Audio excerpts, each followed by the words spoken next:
Hey everyone, my name is Joshua Nagy. I'm a sophomore at the college studying history and literature and government, and I'm the HUA's well-being officer. Now for the crossover y'all have been waiting for. I have Dean Deming and Professor Khurana, and my first question to you both is how do you practice well-being, especially in times of transition or uncertainty? Well, I mean, it's a great question, Joshua. For me, it starts with the basics. So I have to take care of myself first before I think about the things I have to do for my family and for the community. So that starts for me with sleep. I'm a big fan of sleep. I got to get 7 hours a night at least.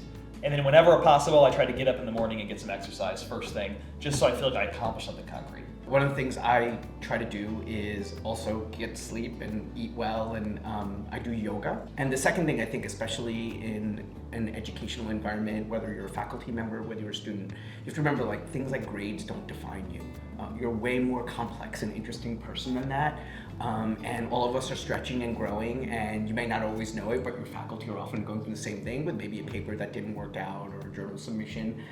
So just as a reminder, remember, you're just a really important person and you're playing the long game. First years are coming here for the first time and doing their first finals at Harvard. And that leads into my next question. What do you want to say to people who are taking their first exams or papers and those who are taking their last fall semester of finals at Harvard? What is your advice to them? Well, if you're just getting started, I would say that you can do this. Coming to Harvard College, we say you belong here, and we have a ton of resources available to you, both academic, emotional support, mental health support.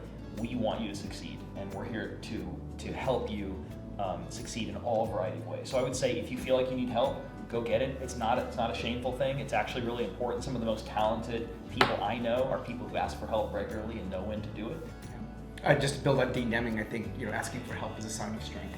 And I think it's also important to look out for your friends. And sometimes people have a hard time asking for help, and it's good to reach in and not just always expect people to reach out. I would say the second thing is that we just did this in my class. We went over reunion profiles from people who graduated decades ago, and looked at what mattered to them.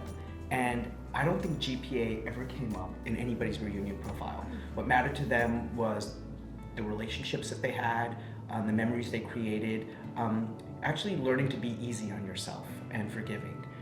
And I think those things are really important. Joshua, this has been such a great conversation. Can you share with us some of the resources available through the HUA Wellness team? One thing we're doing right now is going through our final care packages program. My incredible team has helped expand it to the houses, so look out on our Instagram for how you can go to your residential neighborhood and get a package. Take care of yourself, guys. Semper Veritas.